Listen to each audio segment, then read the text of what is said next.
আসসালামু আলাইকুম সুপ্রিয় শিক্ষার্থীরা, Shimul memorial north south school and college কর্তৃক আয়োজিত দশম শ্রেণীর বিজ্ঞান ক্লাসে তোমাদের সকলকে স্বাগত। আমি মির্জা শাহিদা ইয়াসমিন মুমু। আজকে আমরা দশম শ্রেণীর বিজ্ঞান বইয়ের দশম অধ্যায় নিয়ে আলোচনা করব, যেটার নাম হচ্ছে কি এসো বলকে জানি। আচ্ছা, এখন আমরা আমাদের শিখন ফলগুলো দেখে নিই। আজকের ক্লাসে আমাদের শিখন ফল কোনগুলো? আচ্ছা, প্রথমে আমরা দেখতে পাচ্ছি যে বস্তুর জড়তা এবং বলের গুণগত ধারণা নিউটনের গতির প্রথম সূত্রের সাহায্যে আমরা ব্যাখ্যা করতে পারবো। তারপরে কি রয়েছে? তারপরে জড়তার ব্যবহারিক অভিজ্ঞতা আমরা ব্যাখ্যা করতে পারবো, বিভিন্ন প্রকার বলের প্রকৃতি ব্যাখ্যা করতে পারবো, আমাদের ব্যবহারিক জীবনে যে ঘর্ষণগুলো হয় সেগুলো সংগঠনের যে সুবিধা, সেই সুবিধাগুলো আমরা বর্ণনা করতে পারবো। এছাড়াও নিউটনের দ্বিতীয় সূত্র ব্যবহার করে বলের পরিমাপ করতে পারবো এবং ঘর্ষণ যে একটি প্রয়োজনীয় উপদ্রব আমরা সে বিষয়ে জানতে পারবো। আশা করি তোমরা সকলেই খাতা কলম নিয়ে বসেছো। খুব দ্রুত তোমরা স্ক্রিনে দেয়া আলোচ্য বিষয়গুলো লিখে ফেলো। আচ্ছা, প্রথমে আমরা দেখতে পাচ্ছি ধাক্কা ও টানা বল, যেটা আমরা নিউটনের প্রথম সূত্রের সাহায্যে ব্যাখ্যা করব। তারপর দেখতে পাচ্ছি জড়তা ও জড়তার ব্যবহারিক অভিজ্ঞতা। 3 নম্বরে আমরা দেখতে পাচ্ছি যে নিউটনের গতির দ্বিতীয় সূত্র, ক্রিয়া ও প্রতিক্রিয়া বল, বলের প্রকৃতি, ঘর্ষণ বল ও এর প্রকারভেদ এবং ঘর্ষণ একটি প্রয়োজনীয় উপদ্রব। আশা করি প্রত্যেকে খাতা কলম নিয়ে বসেছো এবং খুব দ্রুত তোমরা আলোচ্য বিষয়গুলো লিখে ফেলো।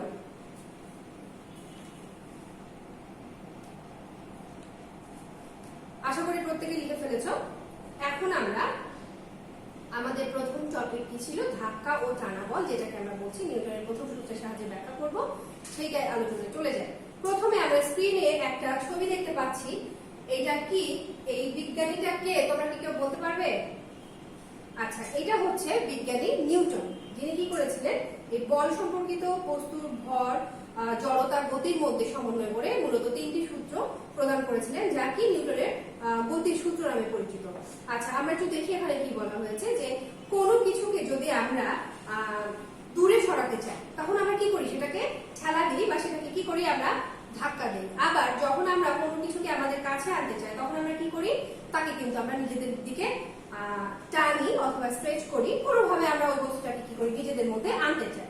এখন ওই কোনো বস্তুর ওপর যখন অন্য কোনো বস্তুর ধাক্কা বা টানা যে বল যে প্রয়োগ করা হচ্ছে, এটা কি? এটা এক ধরনের বল প্রয়োগ। আমরা বল প্রয়োগ করে ওই বস্তুটাকে দূরে সরিয়ে দিচ্ছি, আবার ওই বল প্রয়োগ করে কিন্তু বস্তুটাকে আমাদের নিজেদের কাছে টেনে নিয়ে আসছি।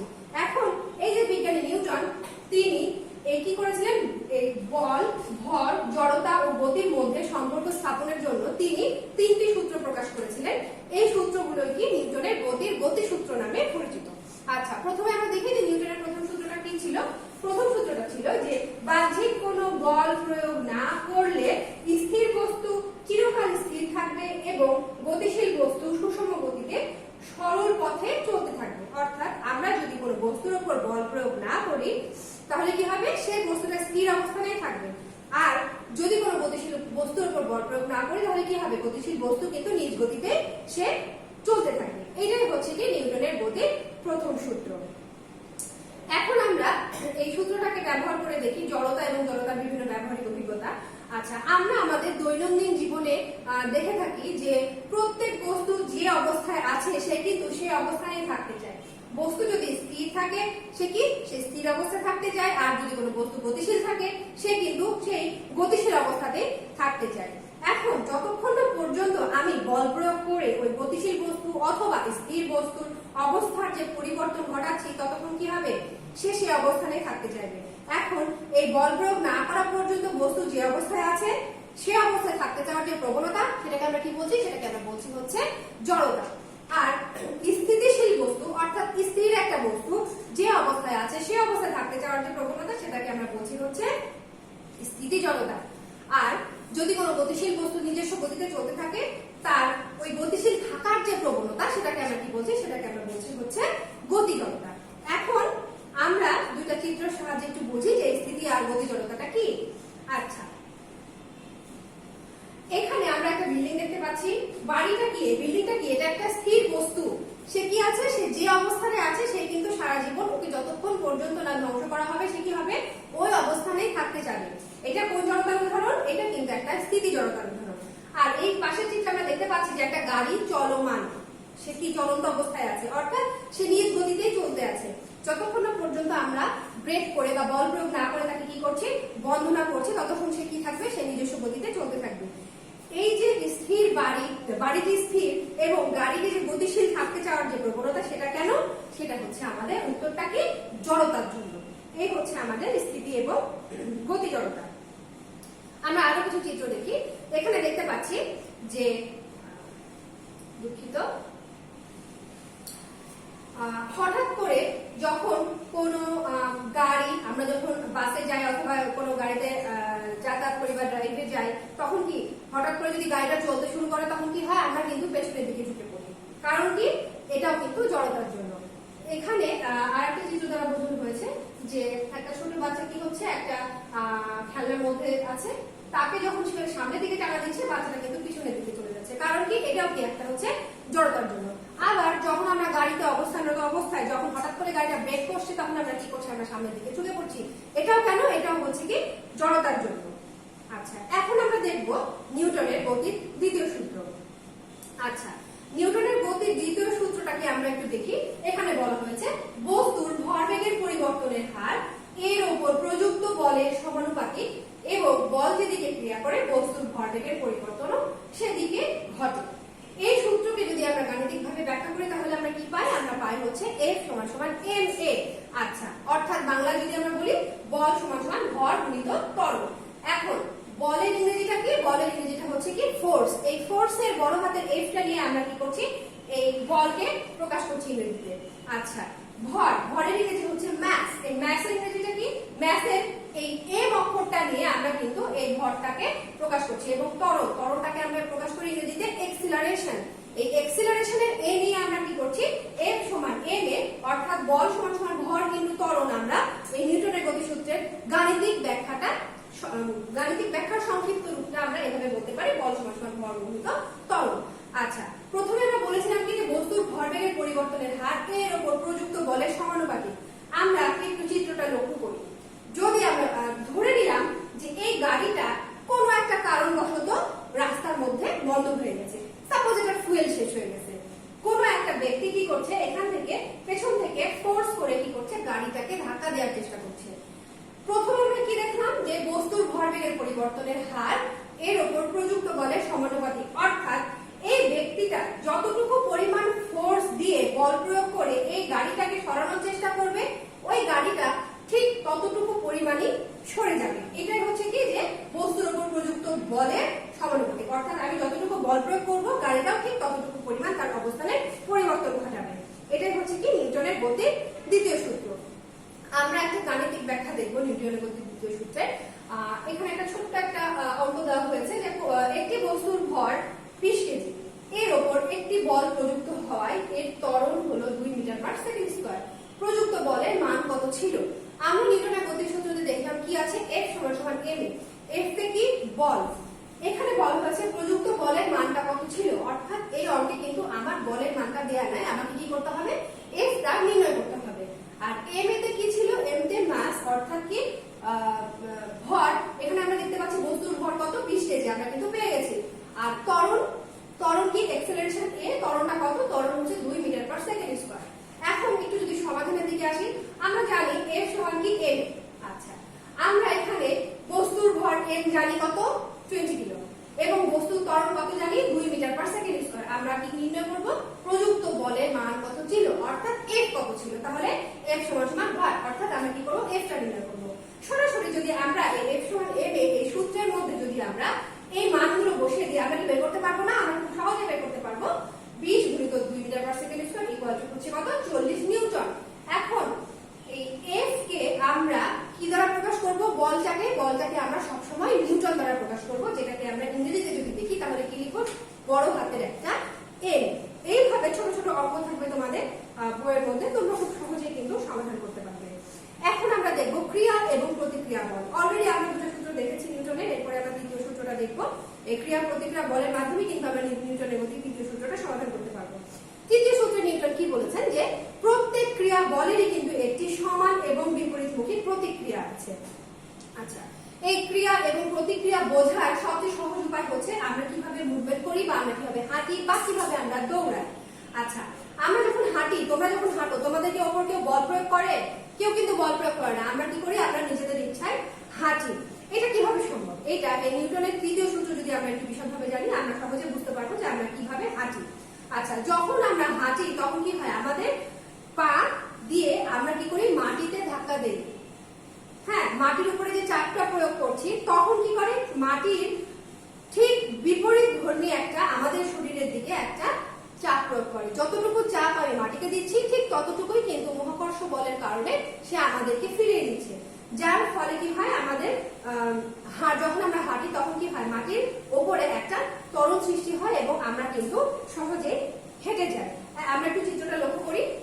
ধরে নিচ্ছি ব্যক্তিটা দৌড়াচ্ছে, দৌড়ানোর সময় কি হচ্ছে? সে তার পা দিয়ে মাটিকে ধাক্কা দিচ্ছে বা ফোর্স দিচ্ছে। তখন এখান থেকে যে গ্রাউন্ড, এই গ্রাউন্ড কি করছে? বিপরীতমুখী একটা ওই ব্যক্তিটার দিকে বল প্রয়োগ করছে, যার ফলে সে কি করছে? হাঁটতে পারছে। এখন আমরা দেখবো হচ্ছে কি বলের প্রকৃতি। পৃথিবীতে বিভিন্ন ধরনের বল আছে। তোমাদেরকে যদি জিজ্ঞেস করা হয় যে কত ধরনের বল আছে, তোমরা কিন্তু নিশ্চয়ই বলতে পারবে যে অনেক ধরনের বল আছে। সেটা কি কি? যেমন আমরা কোনো কিছুকে যখন ধাক্কা দিচ্ছি সেটা একটা বল, যখন আমরা কোনো কিছুকে টান দিচ্ছি সেটা একটা বল, যখন ট্রাক কোনো বোঝা টেনে নিয়ে যাচ্ছে সেটা একটা বল, যখন একটা কুলি মাথায় করে একটা জিনিস নিয়ে যাচ্ছে সেটাও একটা বল, আবার ঝড়ে যখন একটা গাছ উপরে যাচ্ছে সেটাও কি এক ধরনের বল। একটু সময় নিয়ে যদি আমরা চিন্তা করি, এইরকম অসংখ্য বল আমরা কিন্তু বল এই ফোর্সের কিন্তু আমরা একটা তালিকা করতে পারবো। তবে প্রকৃতিতে মূলত যে 4 ধরনের বল আছে সেগুলোকে আমরা কি বলে থাকি? সেগুলোকে আমরা বলি হচ্ছে মৌলিক বল। এগুলো কি কি? এগুলো একটু দেখো। এগুলো হচ্ছে প্রথমে আমরা দেখতে পাচ্ছি মহাকর্ষ বল, তড়িৎ চৌম্বক বল বা বিদ্যুৎ চৌম্বকীয় বল, আচ্ছা দুর্বল নিউক্লিয় বল এবং সবল নিউক্লিয় বল।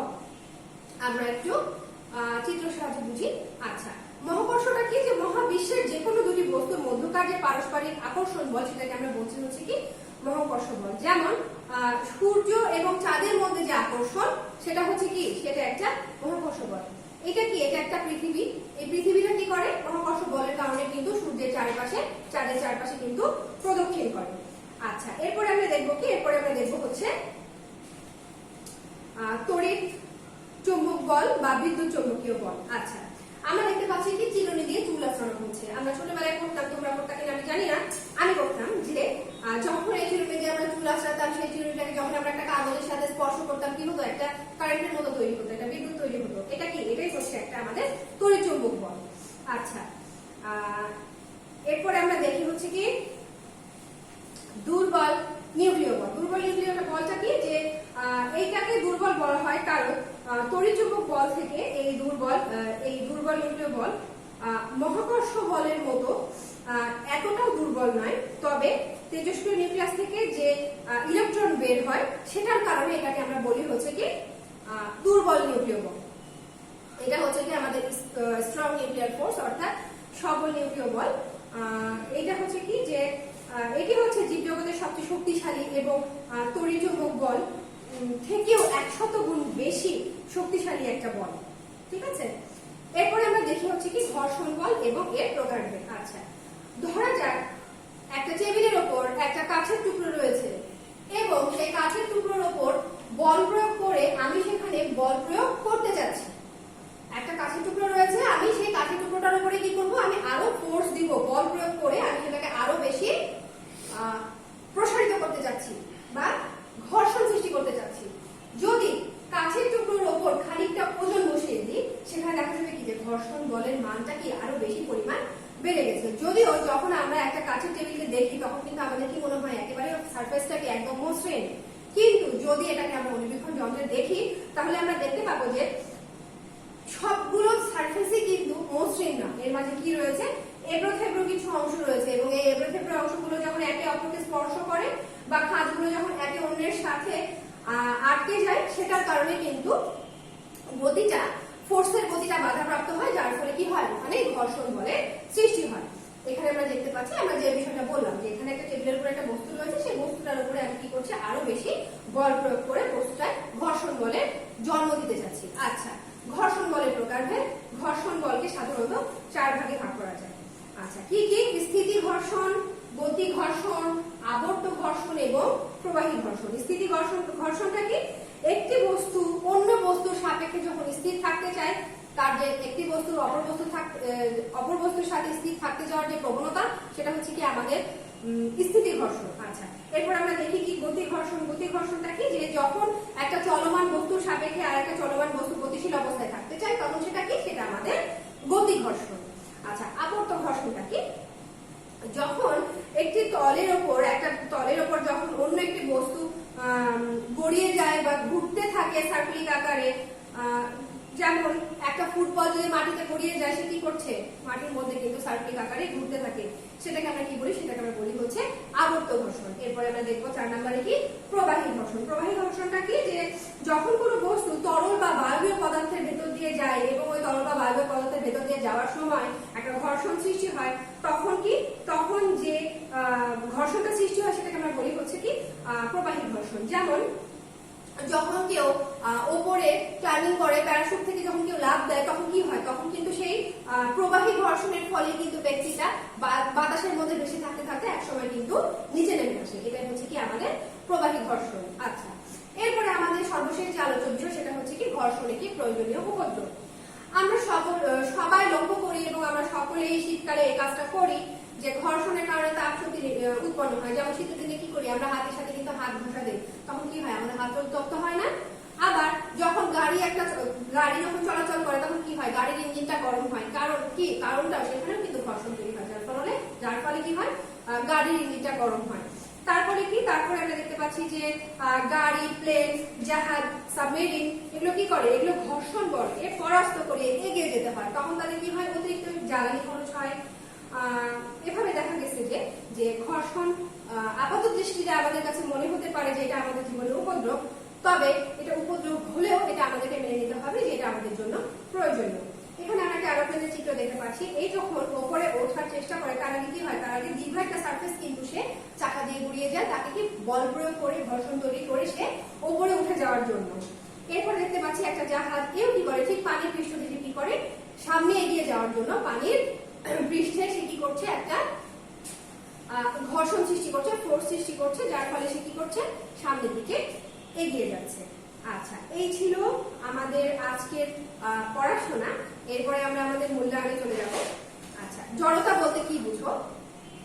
আমরা সকলেই বলতে পারবো যে জড়তা কি, স্থির বস্তুর স্থির থাকতে চাওয়ার যে প্রবণতা বা গতিশীল বস্তুর গতিশীল থাকতে যাওয়ার যে প্রবণতা, সেটাই হচ্ছে কি জড়তা। ঘর্ষণ বল কাকে বলে? ঘর্ষণ বলটা হচ্ছে যে বলের সাহায্যে একটি বস্তু আরেকটি বস্তুর সাপেক্ষে স্থির অবস্থায় থাকতে চায়, সেটা কি আমাদের ঘর্ষণ বল। নিউটনের প্রথম সূত্রের প্রয়োজনীয়তা ব্যাখ্যা করবো। আমরা যে জড়তাগুলো পড়লাম সেটা কিন্তু আমরা সেখান থেকে খুব সহজেই নিউটনের প্রথম সূত্রের ব্যাখ্যাগুলো দিতে পারবো। ঘর্ষণ একটি প্রয়োজনীয় উপদ্রব, আমরা মাত্রই পড়লাম যে ঘর্ষণ একটি প্রয়োজনীয় উপদ্রব। কিভাবে, যে কোন একটি বস্তু যখন গতিশীল অবস্থায় থাকতে চায়, সেটা গাড়ি হোক, প্লেন হোক, জাহাজ হোক, সে কি করে, তার নিজস্ব গতিতে এগিয়ে যাওয়ার জন্য যে বল প্রয়োগ করে সামনের দিকে এগিয়ে যায়, সেটাই হচ্ছে কি একটা, সেই জায়গায় কি হয়, কিছু পরিমাণ জ্বালানি খরচ হয়, যেটা আমাদের দৃষ্টিতে উপদ্রব মনে হলো, সেটা আমাদের জীবনের জন্য সার্বিকভাবে প্রয়োজনীয়। আমরা খুব সহজে কিন্তু ঘর্ষণ একটি প্রয়োজনীয় উপদ্রব, এটা খুব সহজে আমরা ব্যাখ্যা করতে পারবো। আগামী দিন রিভিশন জব প্লেস 1 তোমরা 10ম অধ্যায় এইসব বলতে জানি খুব ভালোভাবে বাসায় চর্চা করবে। সবাইকে অনেক ধন্যবাদ।